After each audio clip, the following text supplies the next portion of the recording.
umuri dunya waddin. Wassalatu wassalamu ala asyrafil anbiya'i wal mursalin wa ala alihi wa sahbihi ajma'in. Rabbi shrah li sadri wa yassir li amri wahlul 'uqdatam min lisani yafqahu qawli. Amma ba'du.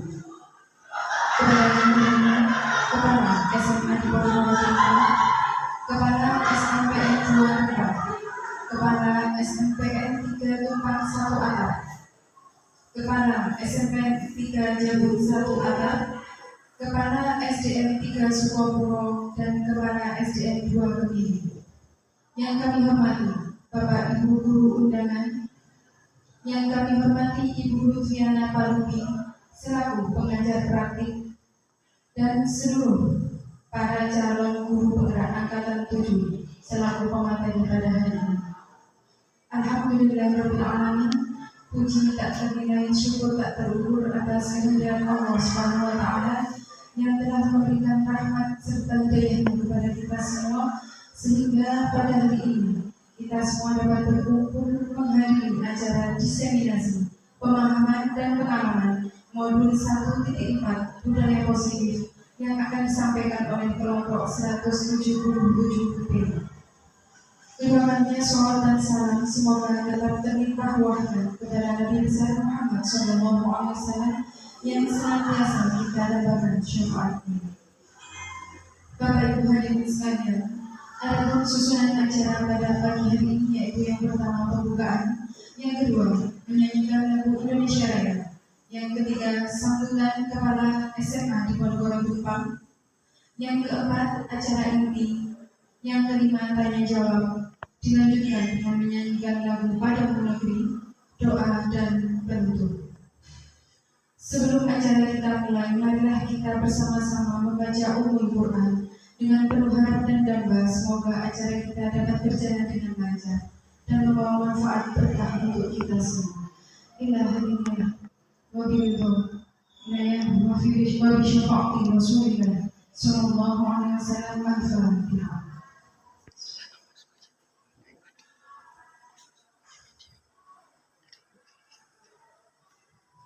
Selesai, terima kasih. Untuk acara yang selanjutnya yaitu menyanyikan lagu Indonesia Raya, kepada seluruh hadirin mohon untuk berdiri.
Hadirin silakan untuk duduk kembali.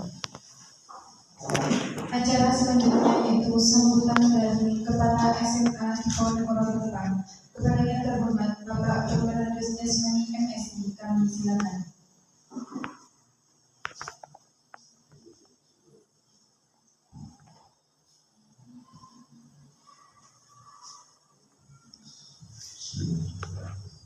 Assalamualaikum warahmatullahi wabarakatuh. Selamat pagi sahabat sejahtera kita semua yang dimuliakan para bapak ibu kepala sekolah, bagaimana ibu pengajar konten dari JGP dan para peserta JGP yang juga saya hormati dan lainnya yang tidak bisa saya sebut satu-satu. Juga alhamdulillah pagi hari ini kita bersama-sama di acara ini ya, diseminasi pemahaman dan pengalaman untuk 1.4 budaya positif kelompok 177B berdekat. Sesuai terima kasih dan mohon maaf saya selaku mewakili tuan rumah ini bersama Pak Eko telah menyediakan sarana prasarana berikut untuk kegiatan yang bergerak ini yang kebetulan bisa dilaksanakan di SMA di Jepang. Aksi nyatanya untuk wilayah Jepang dan tentu wilayah Jepang juga. Oleh itu yang saya hormati, ya saya kapasitasnya sebagai apa ya, sebagai undangan tuan rumah menyampaikan ya selamat melaksanakan tugas dari para guru penggerak hari ini. Mudah-mudahan beliau ini lulus dengan baik. Dan kita lihat temanya memang bagus, sudah ya mungkin mengawal dan juga ya, mengimplementasikan, merefresh kembali tentang budaya positif di sekolah ya, kita masing-masing. Tentu selama ini perlu monitoring dan juga pengawasan terhadap implementasi tersebut sesuai dengan tupoksinya ya. Tentu nanti Bapak Ibu pengawas di lapangan dari masing-masing jenjang yang harapannya hasil seminar ini nanti juga tetap terkawal dan bermanfaat serta meningkat budaya positif di sekolah masing-masing. Ini salah satu upaya dari program guru penggerak untuk ya, mengimplementasikan, mewujudkan budaya positif di sekolah masing-masing. Saya itu dan selamat berseminar dan mudah-mudahan bermanfaat ya seoptimal mungkin. Saya atas nama ya yang otomatis masih juga mohon juga ada yang bersama Pak Eko tentu ada kurang lebihnya saya juga minta maaf. Saya kiri Assalamualaikum warahmatullahi wabarakatuh.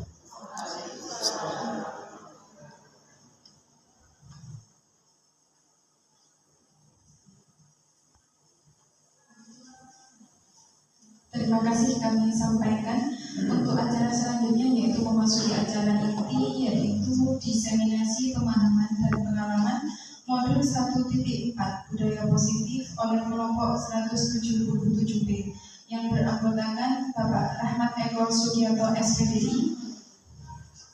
Yang kedua, Ibu Rahayu Tri Pamungkas SPD MPD.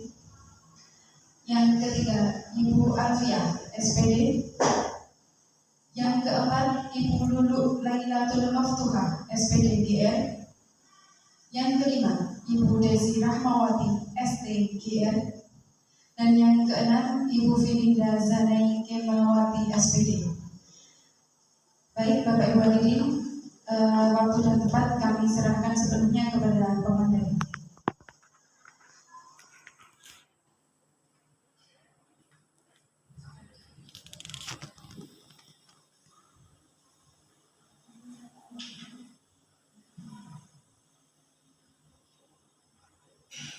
Bismillahirrahmanirrahim. Assalamualaikum warahmatullahi wabarakatuh. Bismillahirrahmanirrahim. Alhamdulillahirabbil alamin. Allahumma shalli ala sayyidina Muhammadin wa ala ali sayyidina Muhammad. Pada yang kami hormati Bapak dan Ibu KS Kecamatan Tumpang dan Jabung, Pak Jasmani selaku kepala sekolah di SMA di Pondok Tumpang dan beserta teman-teman semuanya. Di sini kami akan melaksanakan yakni aksi nyata yang telah kita peroleh selama mengikuti kegiatan guru penggerak angkatan 7 ini, yang mana nanti kita menyampaikan apa yang sudah kita peroleh, kemudian kita secara bergantian akan menyampaikan hasil yang telah kita peroleh pada pelatihan selama kurang lebih 3 bulanan ini. Nah, yang pertama yakni tugas saya yakni menyampaikan pada dasar pendidikan Ki Hajar Dewantoro, yakni kita sebagai guru itu harus menuntut dan kondisi merdeka, yang mana artinya kita sebagai guru itu harus mengarahkan siswa untuk menuju ke programnya masing-masing. Kalau diibaratkan sebuah padi itu tumbuh sesuai programnya. Kita hanya sebagai petani yang mampu untuk mengelola, kemudian menumbuhkan, menjaga, itu kita hanya mengarahkan seperti itu. Tetapi untuk untuk meraihnya itu menurut program alamiah sendiri. Begitu juga sama pada anak didik kita, yakni kita hanya mampu untuk menuntut anak didik untuk menuju programnya. Jadi keinginan apa anak tersebut, ada cita-cita apa anak tersebut, nah ini tujuan yang ada di menurut dasar pendidikan Ki Hajar Dewantoro. Kemudian berikutnya di konsep utama di kegiatan budaya positif ada yang pertama perubahan paradigma belajar, kebutuhan dasar manusia, disiplin positif, motivasi perilaku manusia, keyakinan kelas, posisi kontrol, restitusi, dan segitiga restitusi. Yang mana semuanya ini, yakni bukan saya saja yang akan menyampaikan, tapi tim kita yang dari CGP 177B ini yang akan menyampaikan secara bergantian atas ilmu yang kita peroleh dari kegiatan yang telah kita pelajari. Nah, yang pertama ini perubahan paradigma dan belajar ini ya. Yang pertama pembelajaran berdiferensiasi. Nah, kita di kurikulum Merdeka yakni harus membelajarkan yakni berdiferensiasi. Bagaimana penyelesaiannya? Penyelesaiannya yang dimaksud yakni terkait minat, profil belajar dan kesiapan murid agar tercapai peningkatan hasil belajar dan mewujudkan profil pelajar Pancasila. Jadi kita itu mengajar sesuai dengan bakatnya. Ada yang bakat semisal dalam kategori seni, ada yang bakat semisal dalam kategori olahraga, kita kelompokkan. Itu yang berdiferensiasi. Kemudian ini juga sejalan dengan filosofi Ki Hajar Dewantoro. Pendidikan berikan turunan terhadap segala kekuatan program yang dimiliki oleh anak agar anak mampu mencapai keselamatan dan kebahagiaan yang setinggi-tingginya. Nah, itulah yang mana di perubahan paradigma belajar yang ada di Ki Hajar Dewantoro itu. Nah, itu penyampaian yang awal dari penjabaran saya, yang mana nanti akan dilanjutkan kegiatan berikutnya oleh teman kita tentang perubahan apa saja yang ada di di modul 1.4 tentang budaya positif ini. Mungkin saja pembukaan dari saya, dan kurang lebihnya saya mohon maaf yang sebesar-besarnya. Oke, assalamualaikum warahmatullahi wabarakatuh. Berikutnya yang akan disampaikan oleh Bu Alfian.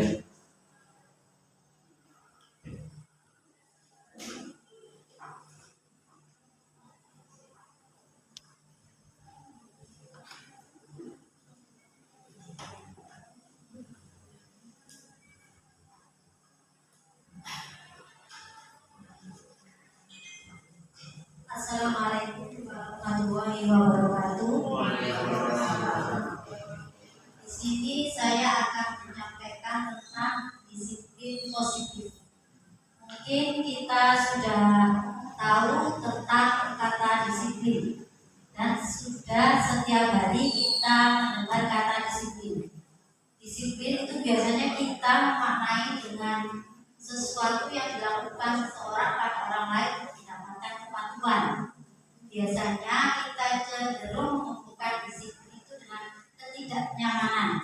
Biasanya anak-anak kalau mendengar kata disiplin, mereka merasa kalau tidak melaksanakan disiplin, biasanya mereka akan mendapatkan hukuman seperti itu.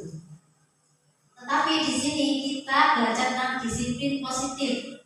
Disiplin positif itu mempunyai arti yaitu menerapkan disiplin tanpa kekerasan dan ancaman. Jadi kita harus merubah yang biasanya kita disiplin penuh dengan ancaman dan kekerasan, tapi kita di sini merubah bahwa disiplin positif itu adalah menerapkan disiplin tanpa kekerasan dan ancaman.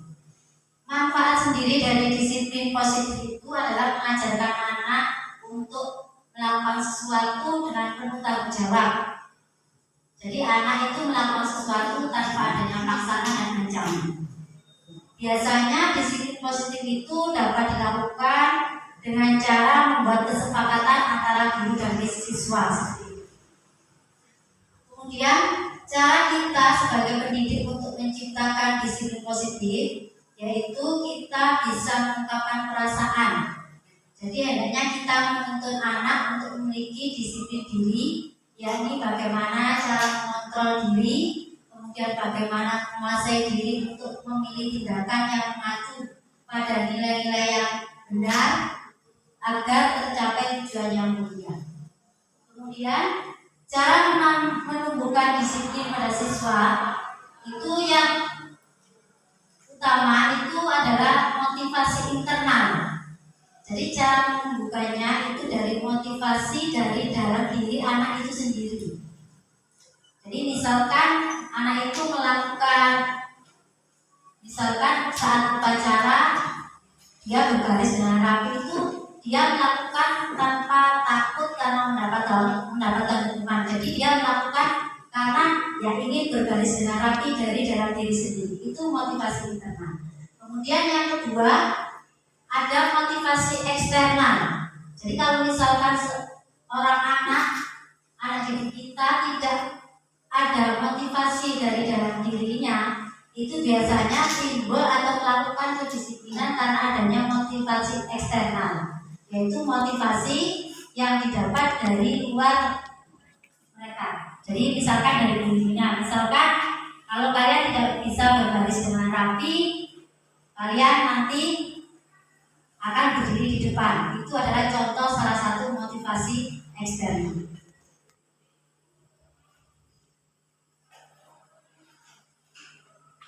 Ini adalah beberapa contoh kegiatan disiplin positif yang ada di sekolah saya. Mungkin di sekolah Bapak Ibu masih banyak contoh-contoh yang lain. Ini adalah beberapa. Yang pertama itu adalah kegiatan literasi. Sekarang kan sangat marak sekali, baik di jenjang SD, SMP maupun SMA itu kegiatan literasi, yaitu menumbuhkan minat membaca anak. Karena saat ini minat membaca anak itu sangat-sangat minim sekali. Tapi kalau untuk membaca HP mereka sangat berminat. Salah satu disiplin positif di sini yaitu anak-anak melakukan kegiatan literasi. Ya. Tempatnya itu biasanya itu saya buat di kelas, yaitu ada pojok baca. Itu kegiatannya dilakukan setelah masuk biasanya 15 menit sebelum pelajaran. Jadi anak-anak di situ membaca buku non fiksi, biasanya cerita-cerita seperti itu. Dari kegiatan literasi ini itu bisa menumbuhkan minat baca anak. Selain itu lama-kelamaan dari anak itu pertama mungkin terpaksa ya mereka melakukan seperti itu karena sudah terbiasa, mereka akhirnya sudah terbiasa melakukan. Jadi sebelum pelajaran mereka sudah berada di tempat pojok baca membaca. Lama-kelamaan dari kegiatan literasi ini selain menumbuhkan minat baca, itu juga bisa menumbuhkan minat menulis anak. Jadi dari membaca bisa menumbuhkan minat menulis. Jadi anak-anak dari membaca bisa belajar menulis cerita seperti itu. Kemudian dari kegiatan yang kedua itu adalah upacara bendera. Itu sudah biasa dilakukan setiap hari Senin. Selain itu di sekolah kami itu selain upacara bendera setiap hari Senin, itu ada kebiasaan pengibaran bendera setiap hari Selasa sampai Sabtu. Jadi setiap hari kecuali hari Senin, kalau hari Senin itu ada upacara, tapi hari Selasa sampai Sabtu itu setiap hari rutin dilakukan pengibaran bendera seperti itu. Dari kegiatan tersebut itu bisa menanamkan jiwa nasionalisme anak, kemudian menumbuhkan kedisiplinan, kemudian juga menumbuhkan rasa cinta tanah air, kemudian juga melatih ketertiban. Kemudian yang terakhir itu adalah kegiatan berbaris di depan. Jadi biasanya anak-anak setelah pengibaran sebelum masuk di kelas itu ada kegiatan baris di depan kelas seperti itu. Dari kegiatan ini juga bisa menumbuhkan sikap kedisiplinan anak, ketertiban seperti itu.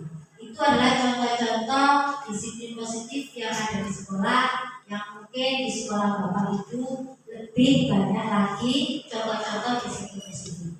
Mungkin itu yang bisa saya sampaikan tentang disiplin positif. Akhir kata, wassalamualaikum warahmatullahi wabarakatuh. Untuk materi selanjutnya akan disampaikan oleh Bu Desi.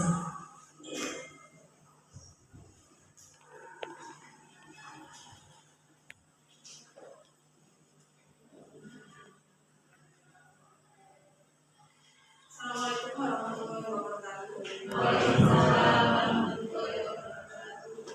Saya akan menyampaikan tentang materi kebutuhan dasar manusia.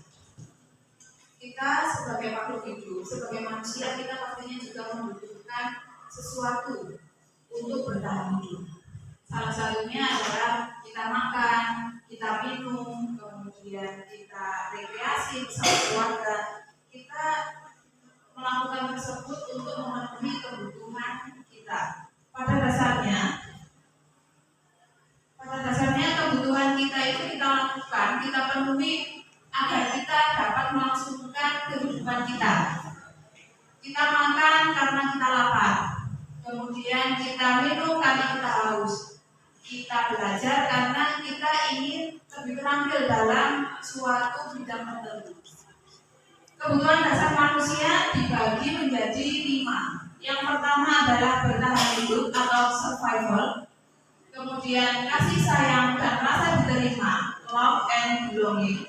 Kemudian penguasaan atau power, kebebasan freedom, dan kesenangan yaitu fun. Yang pertama adalah bertahan hidup. Bertahan hidup atau survival.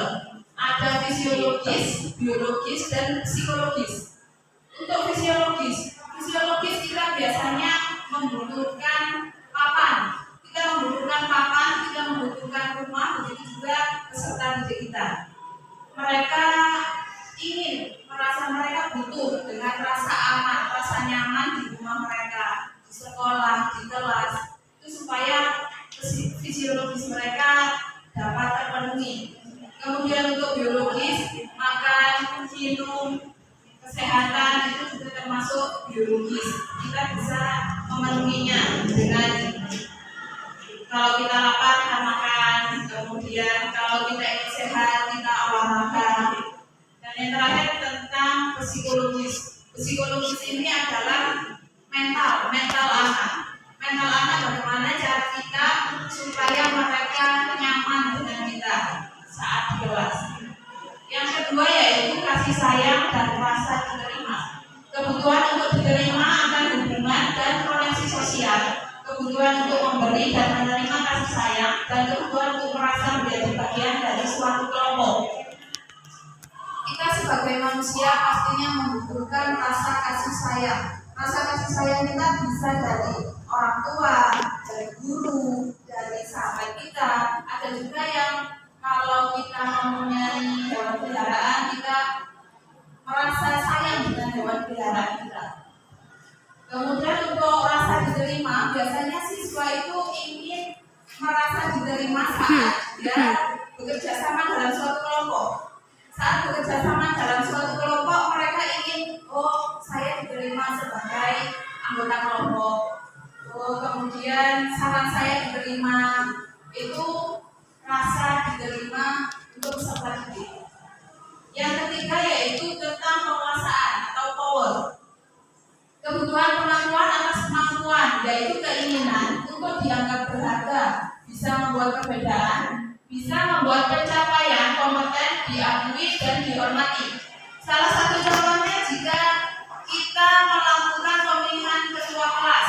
Saat di kelas ada beberapa anak yang saat kita melakukan pemilihan ketua kelas, mereka dengan bangganya, mereka tidak usah ditunjuk, sudah mengacungkan jari sendiri. Bu, saya pun mau bu saya saja bu yang jadi ketua kelas lah. Itu mereka merasa mereka butuh penguasaan. Kemudian yang keempat yaitu kebebasan atau freedom. Kebutuhan akan pilihan dan tidak terlalu terpengaruh orang lain dan senang mencoba hal baru dan menarik. Untuk kebebasan ini biasanya peserta didik itu selalu kita anak-anak ya biasanya senang, biasanya bebas. Saya senang kalau saya dibebaskan. Saya bebas melakukan ini, saya bebas melakukan itu. Dan pada saat pembelajaran sesuai dengan yang disampaikan Pak Rahmat Eko tadi, ada pembelajaran diferensiasi. Salah satu contohnya itu kita bisa melakukan, anak-anak itu bisa memilih bebas melakukan apa yang dia inginkan. Contohnya saat kita ngajak mereka jalan-jalan ke Candi. Ada anak yang senang dengan videografi, dengan fotografi. Mereka memilih nanti hasil akhirnya saya akan menggunakan video saya untuk hasil akhir pembelajaran ini. Ada juga yang dia suka dengan puisi, dengan bahasa yang bagus, dia mengungkapkan hasil kerjanya itu melalui puisi. Ada juga siswa yang senang berbicara kepada orang lain, dia akan langsung menceritakan di depan kelas kepada teman-temannya. Itu salah satu contoh tentang kebebasan peserta didik. Kemudian yang kelima yaitu kesenangan. Kesenangan yang tinggi biasanya ingin menikmati apa yang dilakukan sehingga bisa berkonsentrasi tinggi saat mengerjakan. Nah, di sini kita sebagai pendidik salah satunya adalah membuat bagaimana sih caranya mereka peserta didik kita itu senang dengan kita, senang dengan pembelajaran kita. Apa yang harus kita lakukan supaya mereka senang dengan pembelajaran kita? Jika salah satu kebutuhan dasar manusia ini, kebutuhan peserta didik tidak terpenuhi, biasanya akan timbul perilaku yang tidak sesuai dengan aturan. Salah satu contohnya adalah peserta didik yang menolak siswa, menolak temannya sendiri. Nah, kita tidak boleh langsung menyalahkan, kamu kenapa? Kamu kok menolak dia? Ada apa? Kita cari tahu dulu apa penyebabnya. Kalau kita sudah mengetahui penyebabnya dia melakukan itu, kita tahu apa kebutuhan dasar yang dia butuhkan, kemudian baru kita bimbing, kemudian kita lakukan restitusi. Baiklah, demikian penjelasan saya tentang kebutuhan dasar manusia. Selanjutnya materi akan disampaikan oleh Bu Filia.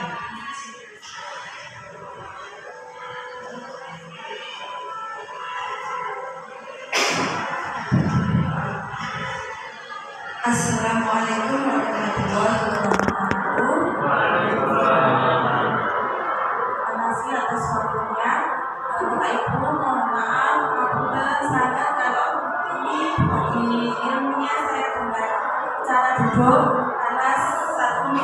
ini saya masih proses pemulihan, habis operasi sesar. Kalau saya sambil berdiri, karena tadi sempat waktu menyanyikan lagu Indonesia Raya sambil berdiri saya kayak langsung buyar. Baik, saya akan menjelaskan mengenai motivasi perilaku manusia.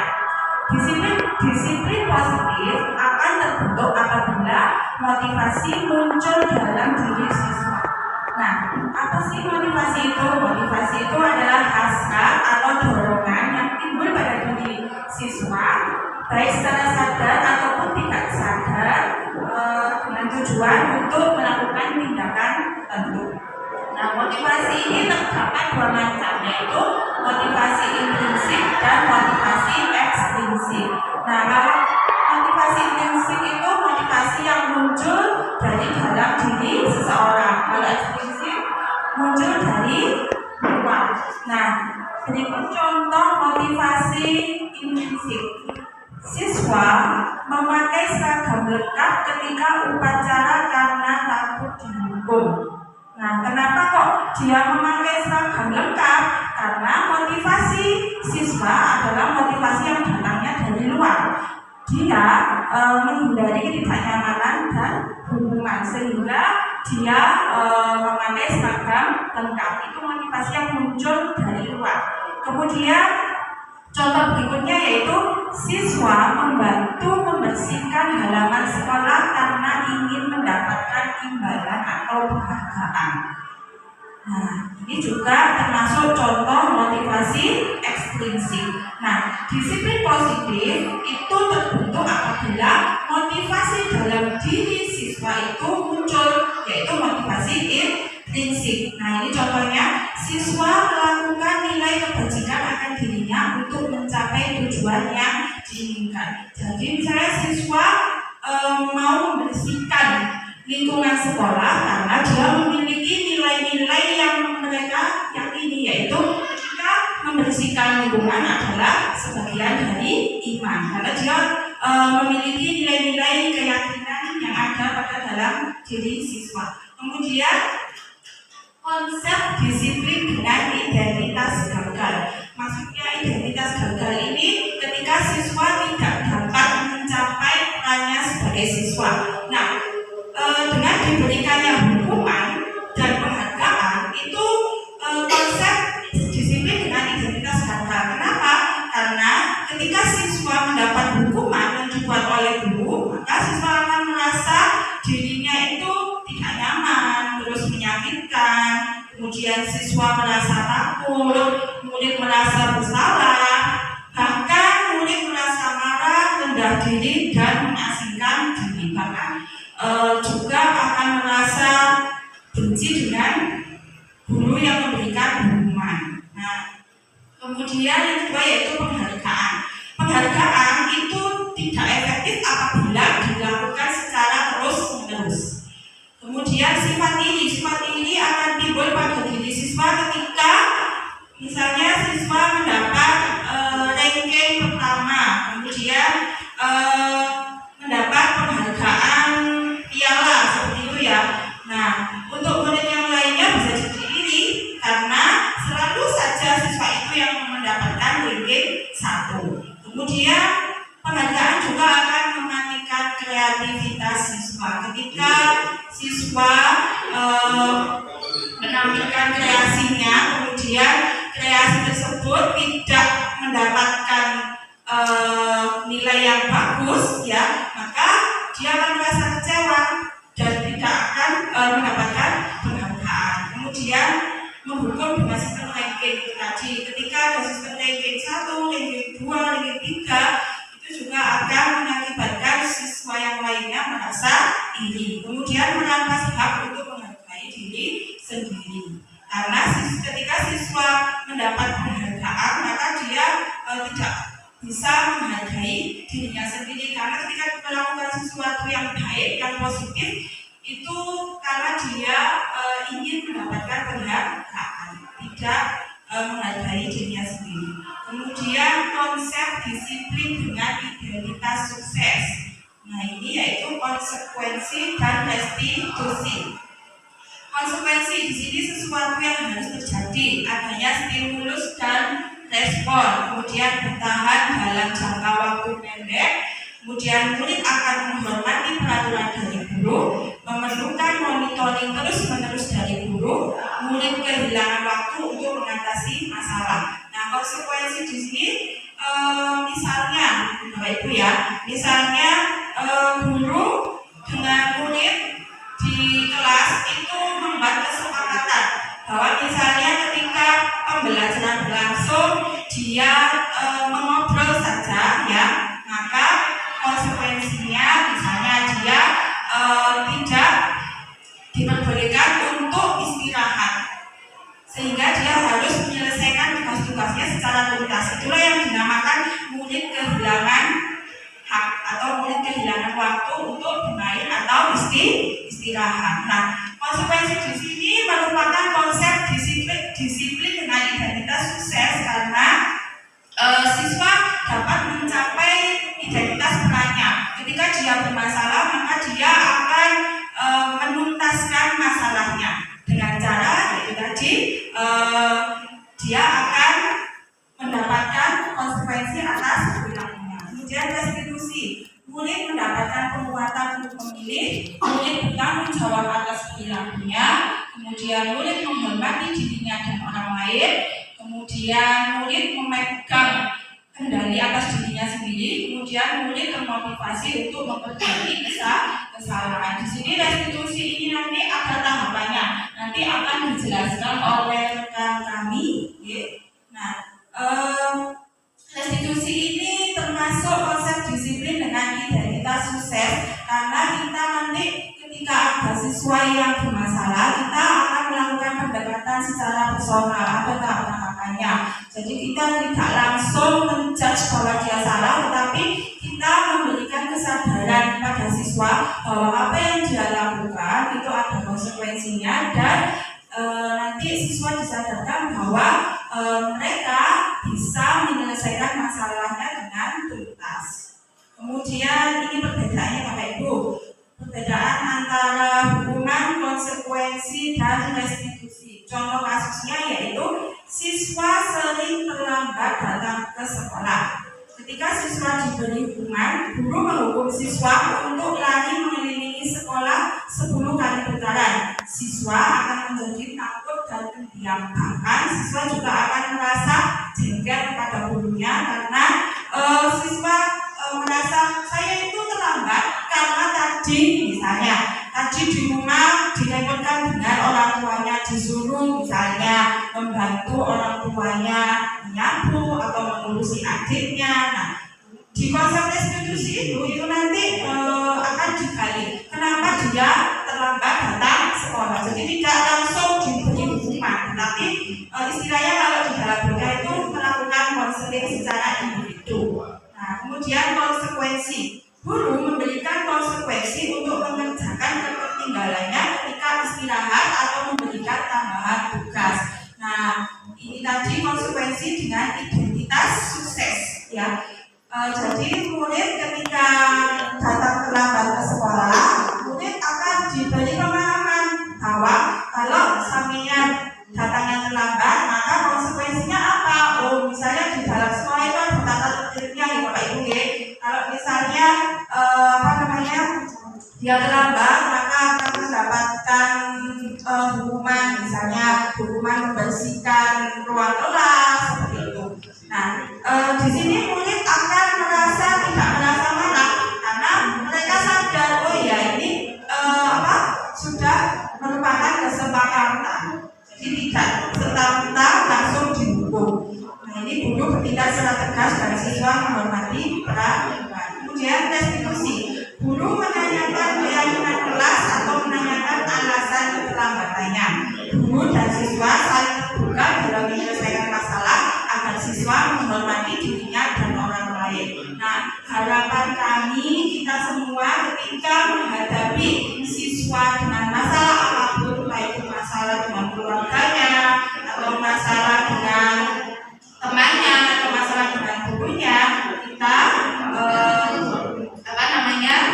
tidak langsung menjudge atau langsung menghukumnya, tapi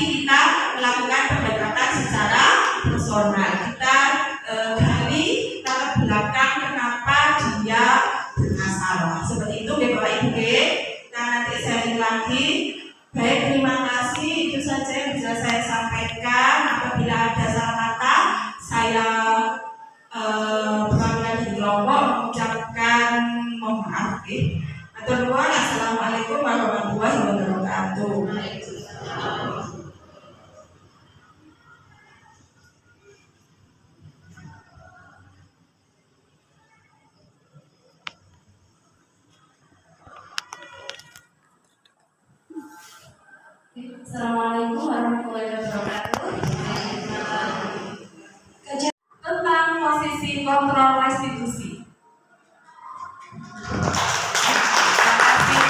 Saya lihat tadi sudah ada yang mulai mengatur ya. Moga dimakan, diminum. Baik, di sini saya akan menjelaskan tentang 5 posisi kontrol restitusi.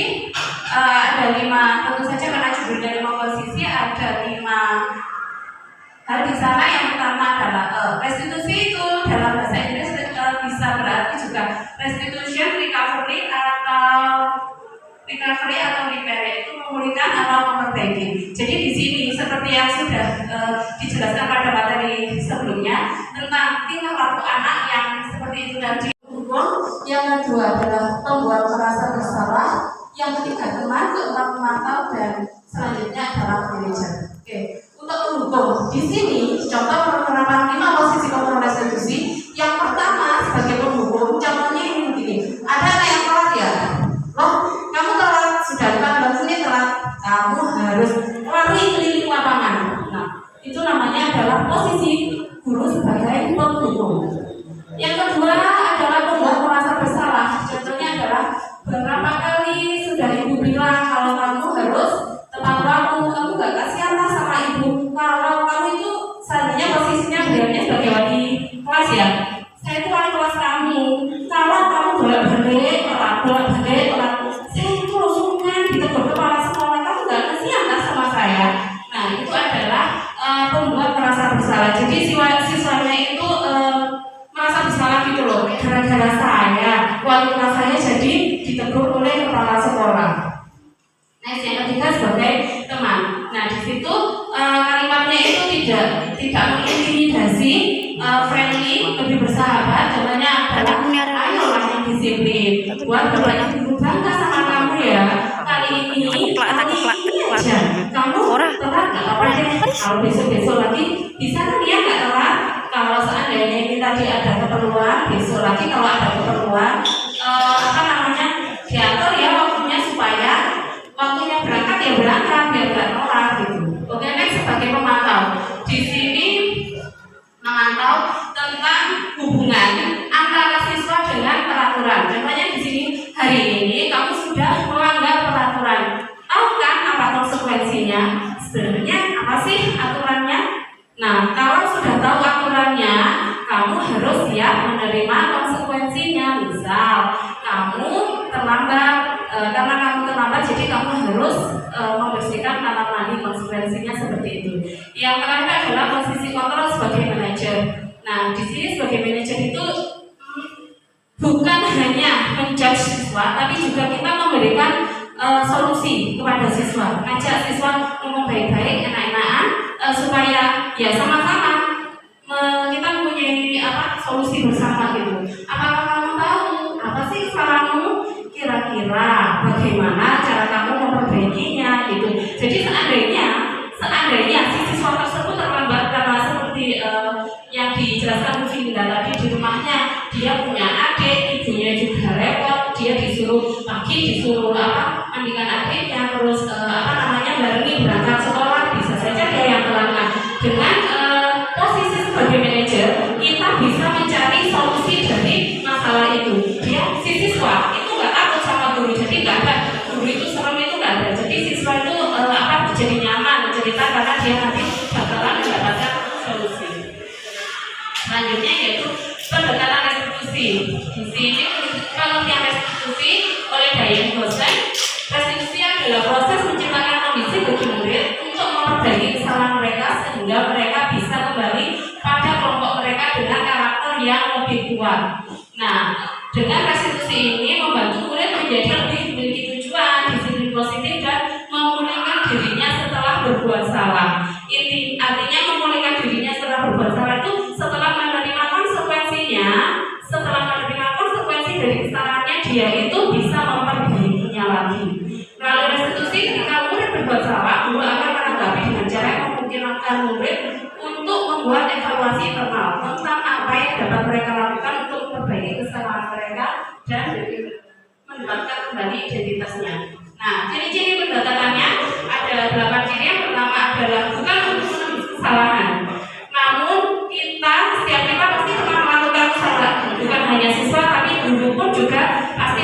itu.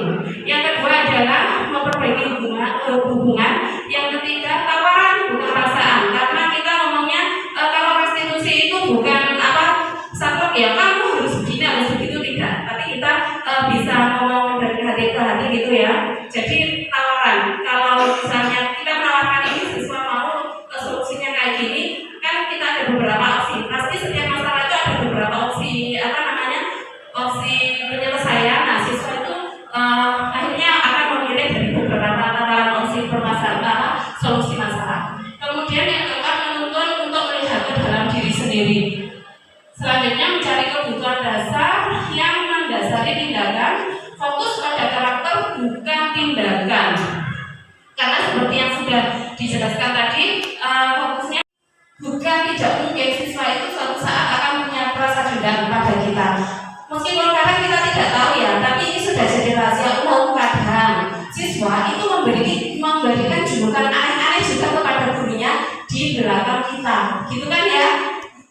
Nah, ada yang saya pernah menemui itu, saya sendiri juga pernah sebagai siswa, juga sempat pernah sebagai mahasiswa. Ini tidak baik.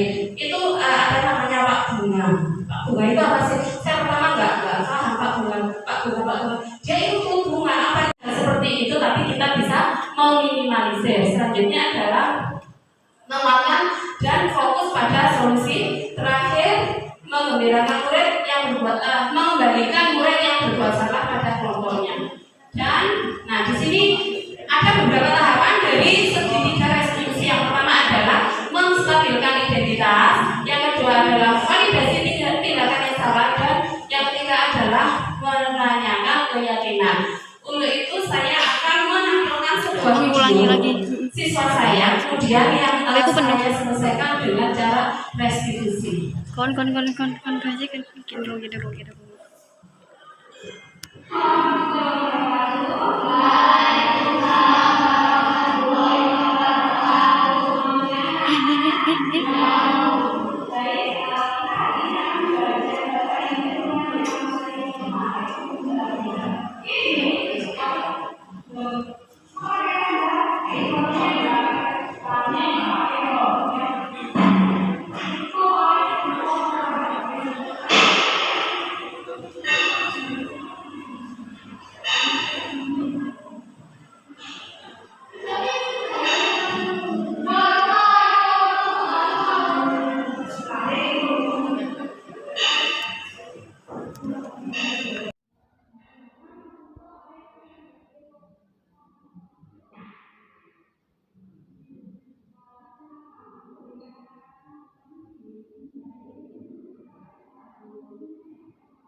tujuannya yaitu menanyakan pemakaian yang pas. Dia masih belum mau. Sebenarnya dia tahu aturannya, tapi dia mau tidak mau menuliskan peraturan yang harus dipatuhi ke papan tulis karena apa? Karena egonya. Setiap anak kan punya ego masing-masing.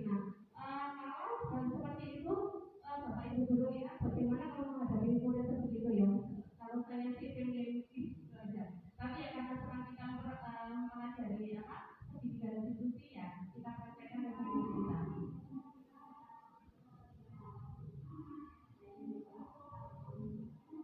Nah, akhirnya dia mau menuliskannya ke depan kelas tentang peraturan.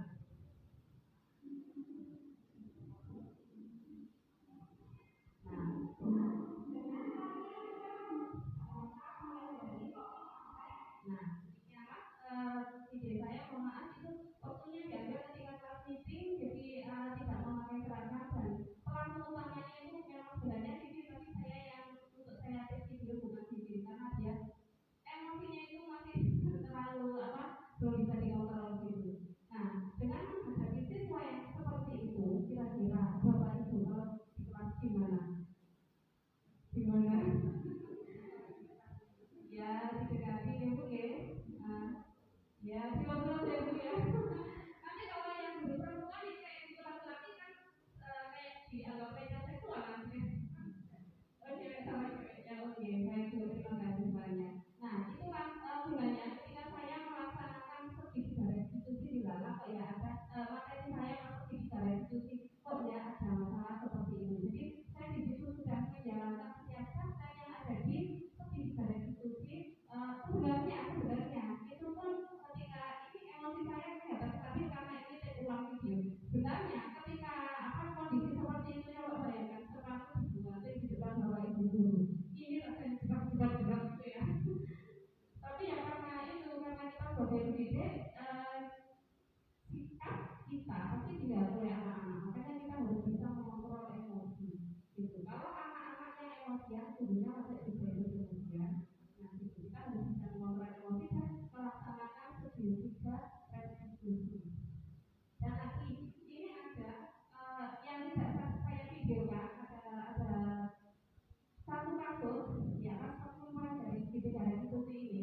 Siswa saya itu ketika saya menjelaskan di depan, siswa saya di belakang itu jawab ya, tiba-tiba kursi itu sudah diangkat, mau dipukulkan ke kepala temannya. Saya itu sudah bingung, yang saya bingungkan itu gimana sampai saya dibawa ke kantor polisi juga. Kan seperti itu sekarang misalnya, untungnya masih bisa, anaknya emosinya masih bisa diredam. Ya gara-garanya seperti itu. Kalau sekarang anak-anak sekarang itu berguraunya itu kan nggak kelihatan. Makanya duduk di depannya itu dari belakang, kursinya itu di bukan. Selain itu kan karena jarak antara kursi dengan meja agak jauh, dia mau jatuh. Nah, setelah itu makanya dia langsung emosi.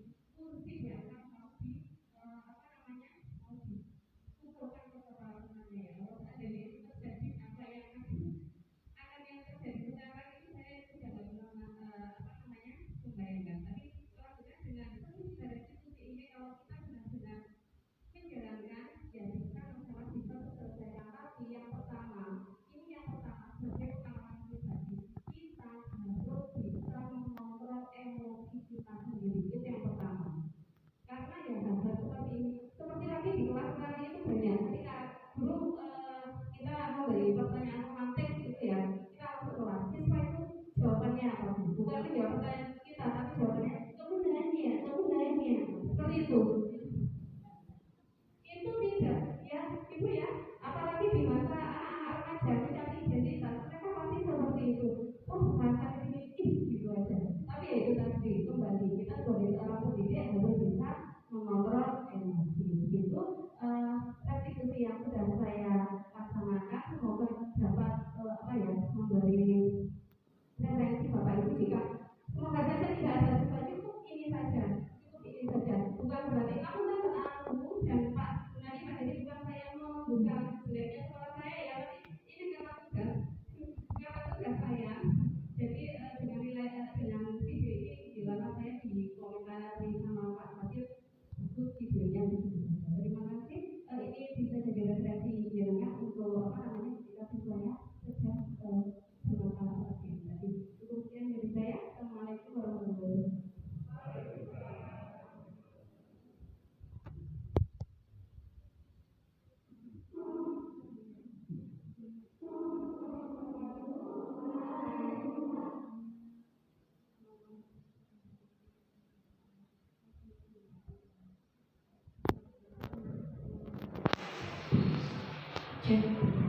Assalamualaikum warahmatullahi wabarakatuh.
Yang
siswa kita tulis semua apa yang diinginkan siswa dalam kelas. Kita tulis, ini belum kita arahkan kepada keyakinan kelas karena masih pendapat mereka. Dan yang kedua baru kita arahkan.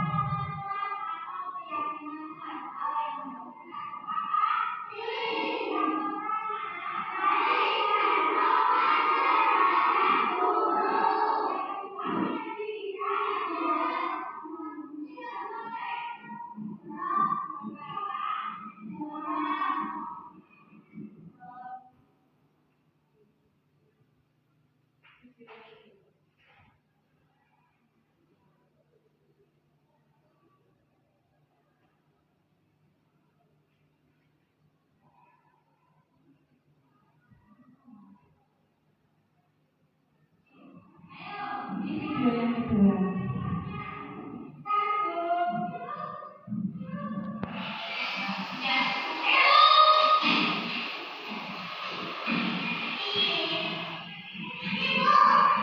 Nah, di video kedua ini saya mengarahkan kepada anak-anak tentang pernyataan yang positif. Yang pertama tadi sudah mengungkapkan apa pendapatnya, yang kedua yaitu pernyataan yang positif.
Yang saya lanjutkan saja, yakni ini adalah video yang kedua, yakni kita mengarahkan kepada anak tentang pernyataan-pernyataan yang positif, bentuk-bentuk yang positif. Selanjutnya setelah disepakati bersama, maka anak-anak akan menempel keyakinan kelas itu di dinding tembok.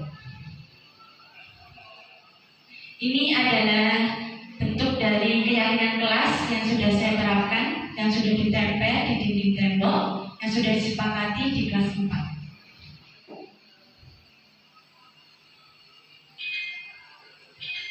Yang terakhir yaitu usaha mewujudkan budaya positif. Di sini tugas dari penerapan disiplin positif itu adalah agar terbentuk murid-murid yang berkarakter, yang berdisiplin, santun, jujur, bertanggung jawab, dan merupakan pembelajar sepanjang hayat sesuai dengan standar lulusan kompetensi. Dan yang kedua, yakni untuk menciptakan lingkungan yang positif, maka setiap warga sekolah dan pemangku kepentingan perlu saling mendukung, saling berkontribusi, dan saling berperan dalam menerapkan nilai-nilai kebajikan di dalam sekolah sesuai dengan kompetensi pengelolaan yang telah ditetapkan. Demikian presentasi dari ke-6 calon guru penggerak. Sebagai penutup, kita lihat lagi Bapak Ibu, biar semangat. Salam guru penggerak, bergerak, tergerak, menggerakkan. Terima kasih. Wassalamualaikum warahmatullahi wabarakatuh.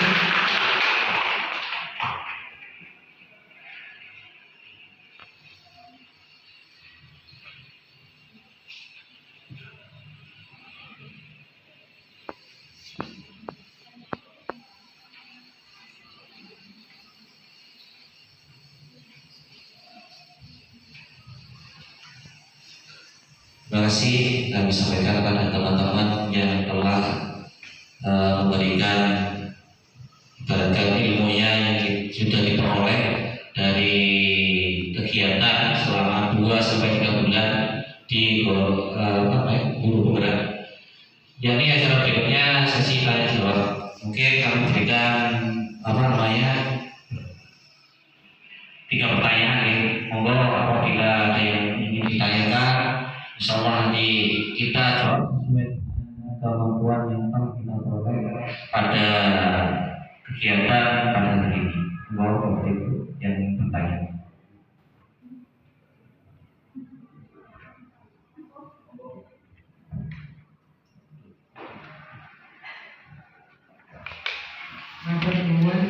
Assalamualaikum warahmatullahi wabarakatuh. Waalaikumsalam.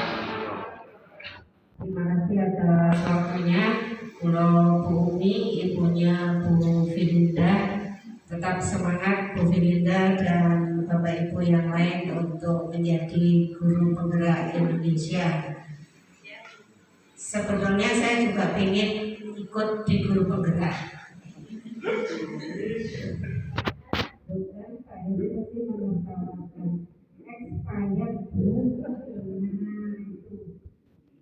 Hari ini saya benar-benar mendapatkan pencerahan bahwa hukuman itu tidak layak dilakukan di sekolah.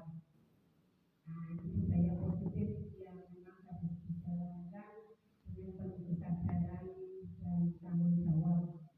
Satu kata kunci tadi, Bapak Ibu guru harus mengontrol emosi. Kalau guru-guru tua biasanya suka menghukum, Bu, Pak.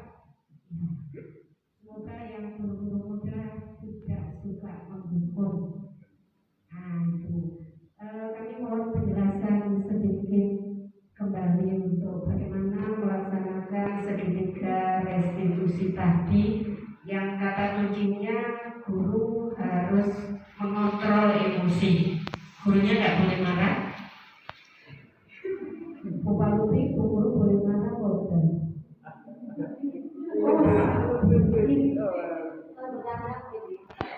Oh begitu.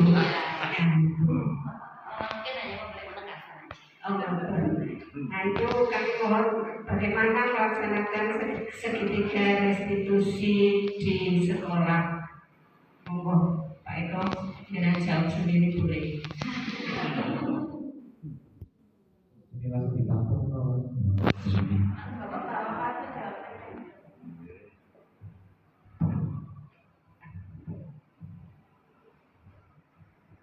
Oke, mungkin sebatas pengetahuan. Memang kita sebagai guru itu, ya kita sebagai manusia biasa mungkin dengan anak yang sedemikian rupa tadi itu akan mulai ya.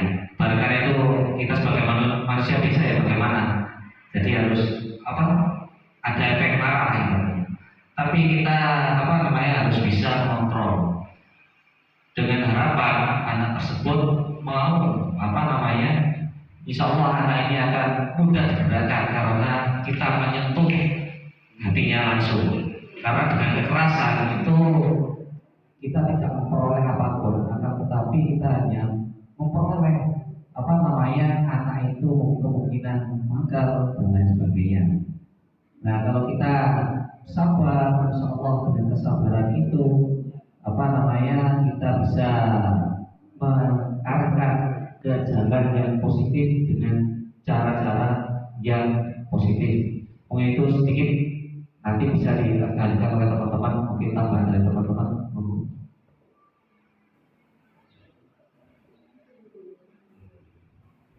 Baik, di sini untuk restitusi ada tahapan-tahapannya yang terkandung dalam segitiga restitusi. Yang pertama yaitu menstabilkan identitas, yang paling bawah itu. Nah, untuk menstabilkan identitas tadi, seperti tadi menstabilkan identitas itu yang seperti apa? Menanyakan alasan kenapa dia melakukan hal tersebut, karena segala sesuatu meskipun anak pun melakukan sesuatu itu pasti karena ada alasannya.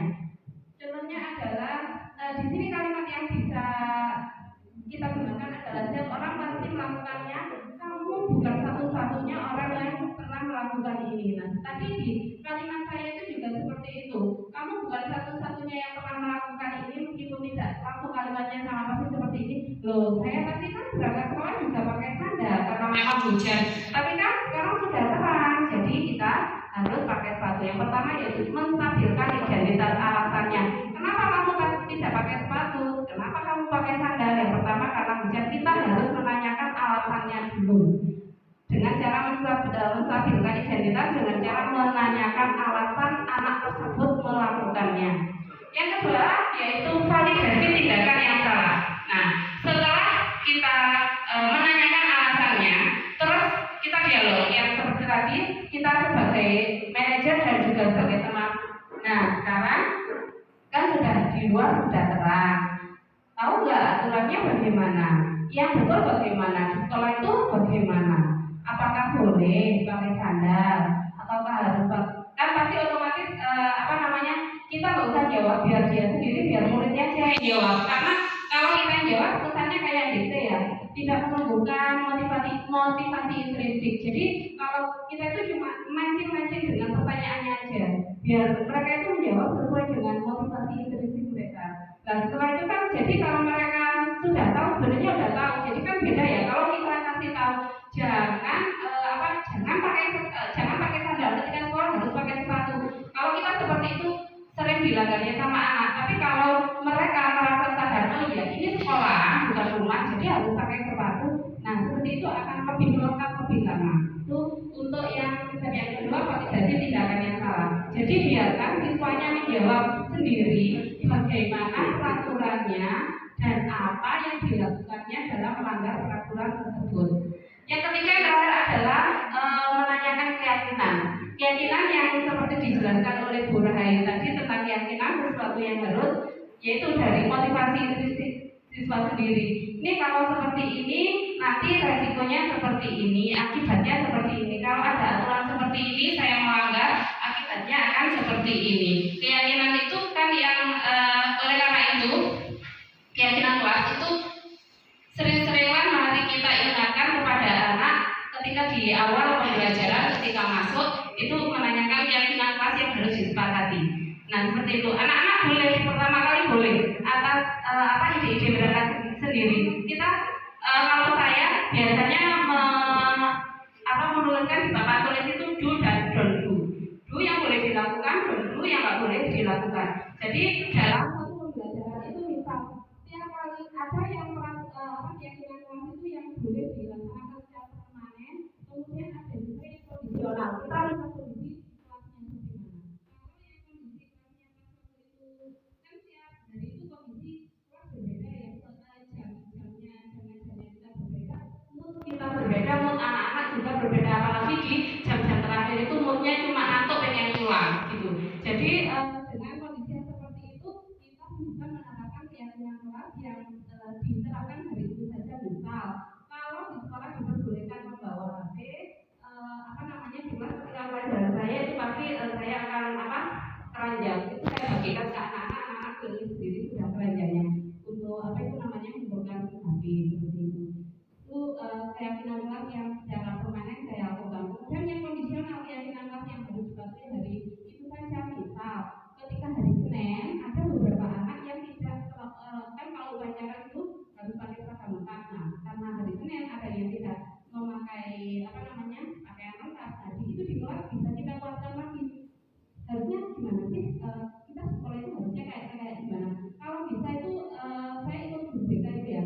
Kalau bisa kita bawa cermin besar ke anaknya tanpa harus kamu itu nggak pakai dasi, nggak pakai nggak usah gitu. Kita bawa cermin, kita hadapkan ke anaknya. Sawanlah dirimu sendiri, sawanlah. Kamu tuh posisi kamu di sini bisa kayak apa?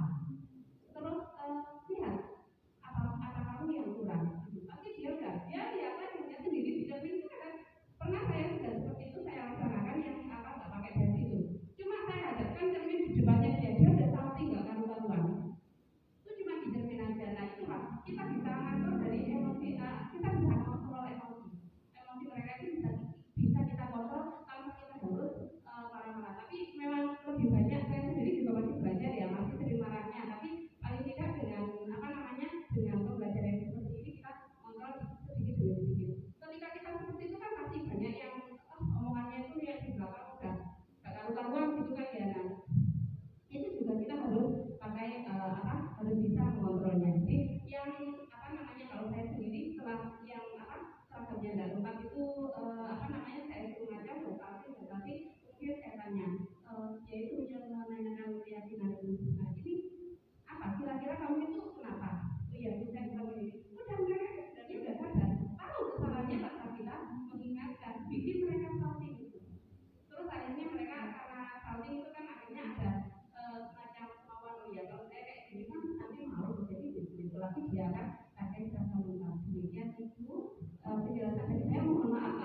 Oke,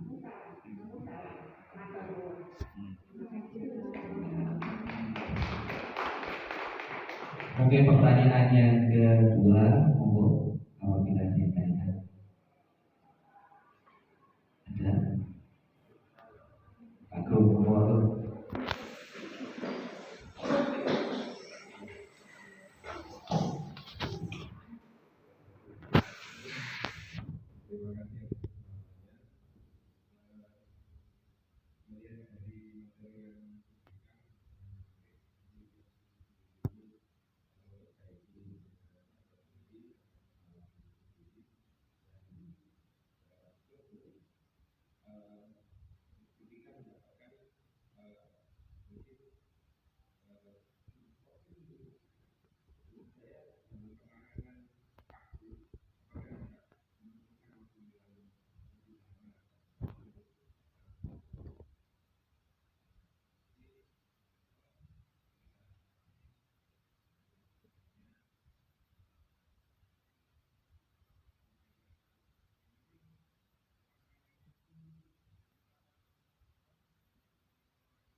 Baik, terima kasih. Salam kenal Pak Agung. Baik, terima kasih. Untuk sebagai guru ya, kita manusiawi Pak. Manusiawi, sangat manusiawi apabila melihat ada anak seperti itu tanda kurang ajar gitu ya. Manusiawi, sangat manusiawi bahwa kita langsung boom, poster itu langsung kepala itu langsung boom, ingin tapi kita harus mengingat dan menahan emosi sesuai dengan 5 posisi kontrol yang sudah dijelaskan.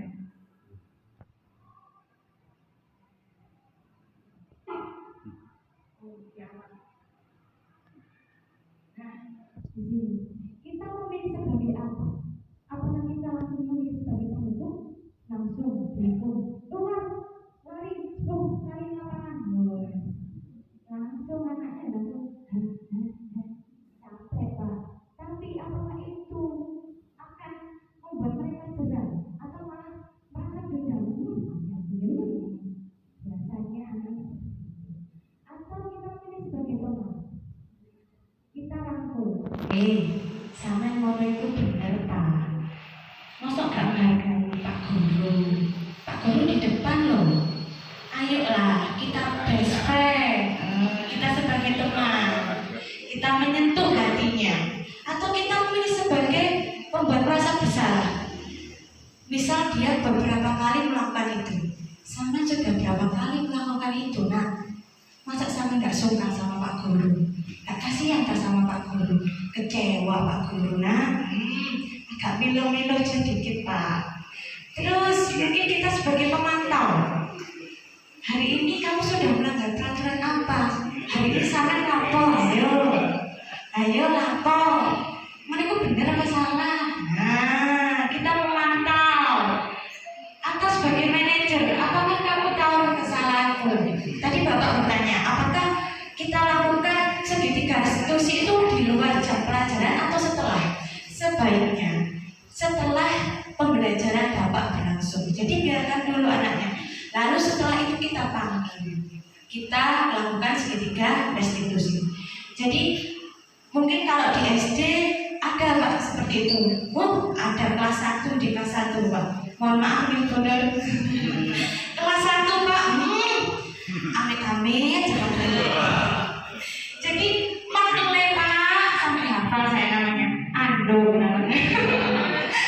Jadi dia itu sukanya kepangan ikan-ikannya, waduh, sampai senior saya di sekolah buyut itu sampai yang nggak pernah marah itu sampai bawa joget, Ando, saya. Tapi wajar karena guru senior tidak pernah menanggapi anak seperti itu, jadi emosinya langsung naik. Jadi wajar kita sebagai guru kita emosi itu wajar, tapi alangkah baiknya dengan adanya sharing-sharing ilmu ini kita bisa menahan diri, mengontrol, dan kita bisa memposisikan diri kita mau sebagai apa? Apakah kita langsung menghukum? Apakah kita mau sebagai teman dulu? Apakah kita mau sebagai manajer? Ataukah kita sebagai pembuat merasa bersalah? Dan sebagainya. Jadi kita banyak sekali cara. Jadi jangan langsung kita membuat tes. Wah, itu mungkin jangan sampai kita nanti viral Pak. Wah, viral di TikTok, bahaya. Jadi seperti itu, sekian sedikit tapi mungkin bisa berkesan dan bisa diterapkan. Terima kasih. Wassalamualaikum warahmatullahi wabarakatuh. Di sini langsung, oke. Bisa saya terapkan nanti. Oh, alhamdulillah. Harus Pak, minum Pak.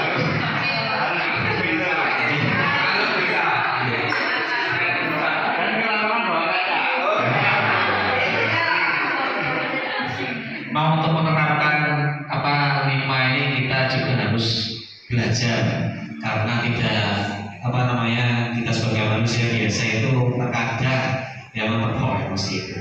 Nah, tapi kalau kita mau untuk belajar, insya Allah kita akan bisa menggunakan menerapkan 5 posisi nomor. Oke, selanjutnya. Kenapa sedikit ya Pak ya? Sedikit saja. Kalau di SMP, SMA, atau SMK itu kan ada guru BK. Nah itu juga tugasnya guru BK untuk membantu menyelesaikan masalah siswa. Sehingga Bapak Ibu guru juga bisa berkolaborasi dengan guru BK untuk menuntaskan masalah anak-anak ketika Bapak Ibu guru mungkin kan yang diambil itu kan tidak hanya satu siswa saja, mungkin ada beberapa siswa yang seperti itu. Nanti bisa minta bantu dari guru BK. Nanti guru BK insya Allah akan memposisikan sebagai manajer atau pemantau seperti itu Pak.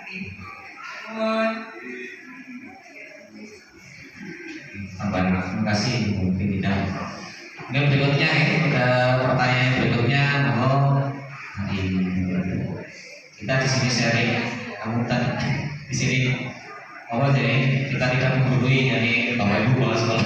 Di sini sharing menyaringkan ilmu yang sudah kita peroleh nanti. Monggo Bapak Ibu, kalau ada yang nanya, oke monggo.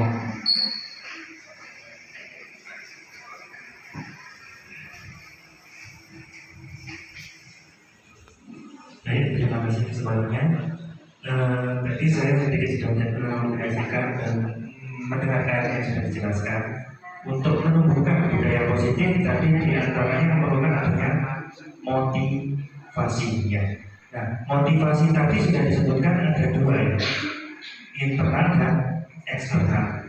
Dari sini kira-kira yang berperan itu yang mana yang berperan paling dominan? Tentunya kan faktor internal. Dan pertanyaan saya, bagaimana cara menumbuhkan motivasi internal kalau si yang bersangkutan itu sendiri sudah tidak butuh istilahnya seperti itu? Baik, terima kasih. Itu saja.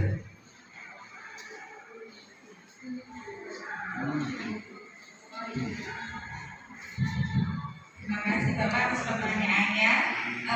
Cara untuk menumbuhkan motivasi yang muncul pada diri siswa itu sendiri ya. Karena kalau motivasi datangnya dari luar itu nanti jangkanya pendek. Kalau dari dalam maka jangkanya akan panjang. Nah, cara menumbuhkannya yaitu di sekolah bisa melakukan pembiasaan diri yang positif.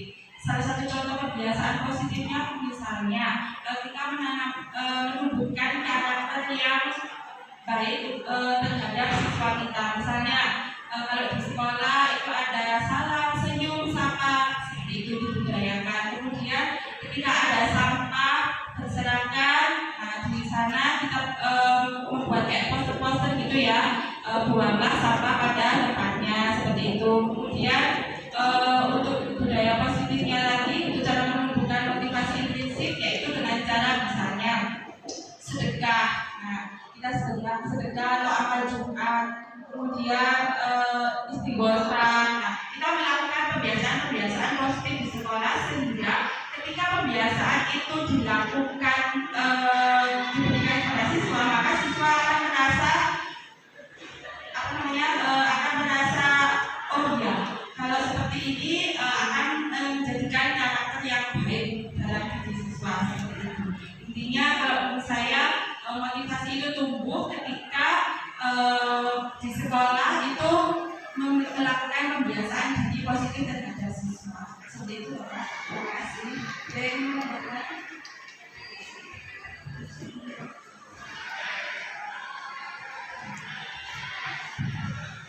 Sedikit ya Pak, kalau untuk motivasi intrinsik itu kan dorongan dari dalam diri sendiri ya. Jadi kalau seandainya kita memang bagaimana caranya menumbuhkan motivasi intrinsik dari siswa, dari siswa ya Pak, dari siswa, kita memang benar yang dilakukan yang dikatakan berbeda katanya dengan pembiasaan, dan kita juga dengan mendekati siswa tersebut. Bagaimana cara pendekatan kita itu biasanya juga berpengaruh terhadap siswa. Salah satunya juga itu tadi kita lulus kita bagaimana caranya dia mau mendengarkan kita. Itu nanti kadang itu siswa itu juga butuh teman Pak, butuh sharing dengan gurunya juga seperti itu. Jadi kita ya bagaimana caranya kita bisa jadi teman mereka dan kita bisa diajak omong, diajak berkolaborasi juga, bahkan walaupun dengan siswa kita bisa menunjukkan motivasi intrinsik tersebut. Terima kasih Pak.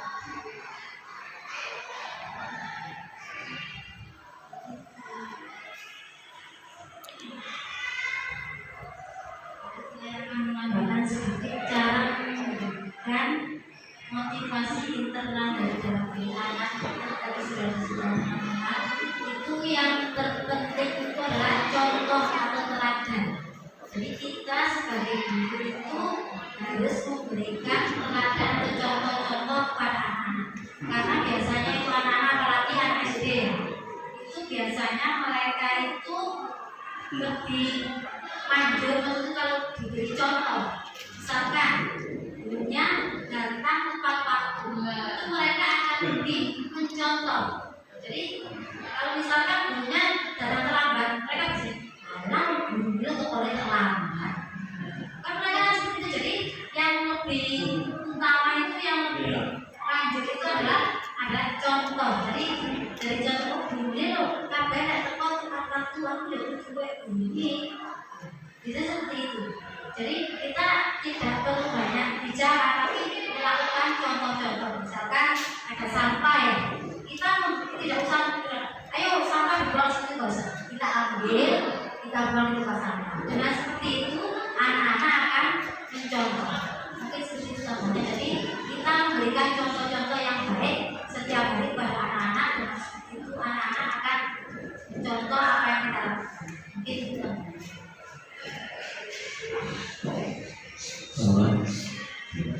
Saya ingin menambahkan sedikit sesuai dengan pengalaman saya juga berlama di SMA Ponorogo.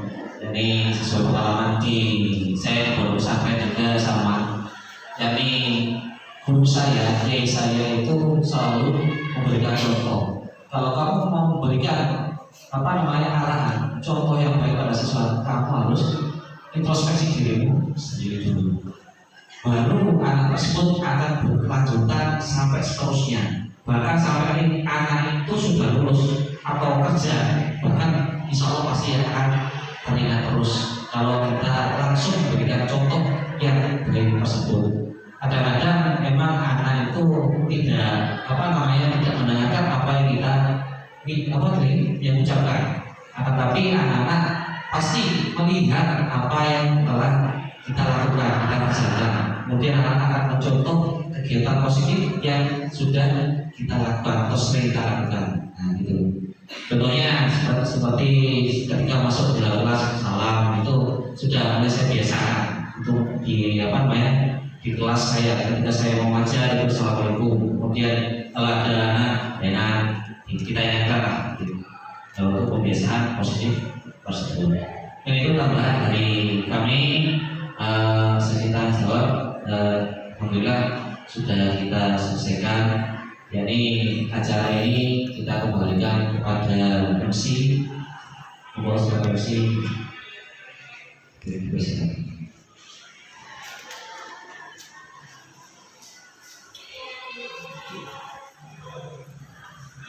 Alhamdulillahirrahmanirrahim. Pemaparan atau diseminasi pemahaman dari pengalaman modul 1 dari budaya positif telah selesai dilaksanakan dan banyak sekali kebaruan yang kita dapatkan malam ini.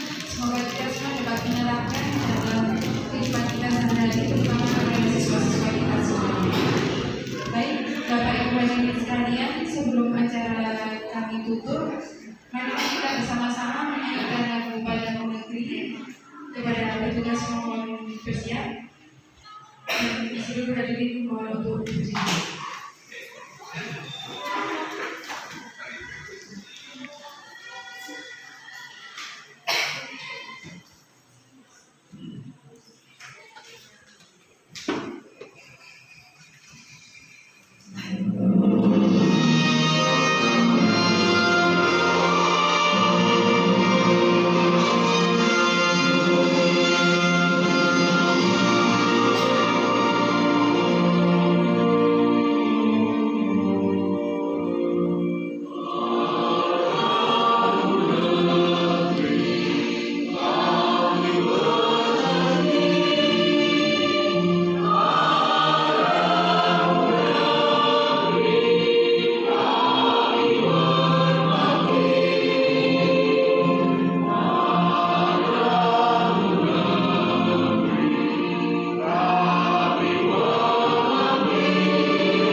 Terima kasih, hadirin silakan untuk duduk kembali. Untuk acara selanjutnya yaitu pembacaan doa penutup. Pada kesempatan kali ini doa akan dipimpin oleh Bapak Ahmad Eko Sugiarto SPWI. Kepada Pak Eko kami silakan.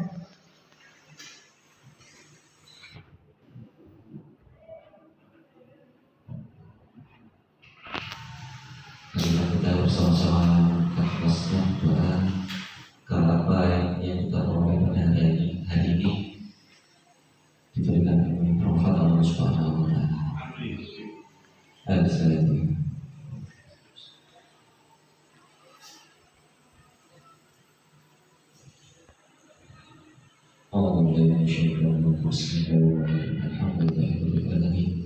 Allahumma shalli ala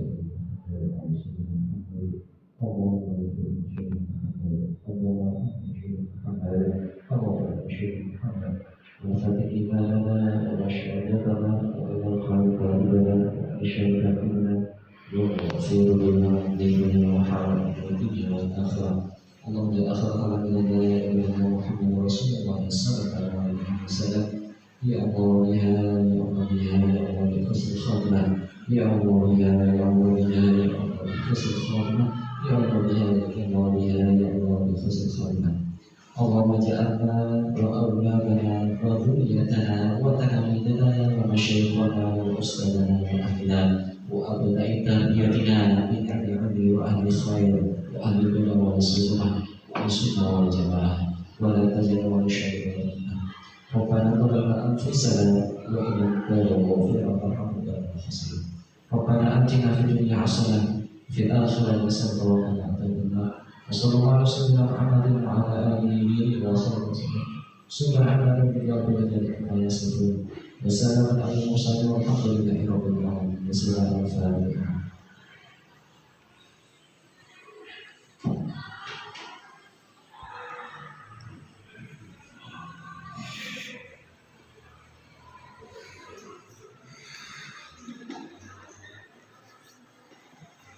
Alhamdulillah seluruh rangkaian acara pada hari ini telah selesai dilaksanakan. Semoga membawa berkah dan manfaat untuk kita semua. Di sini saya sebagai pembawa acara mulai awal sampai akhir. Apabila ada kekurangan saya mohon maaf. Terima kasih atas segala perhatian. Ihdinas siratal mustaqim. Wassalamualaikum warahmatullahi wabarakatuh. Untuk selanjutnya dimohon untuk seluruh hadirin maju ke depan untuk melaksanakan foto bersama.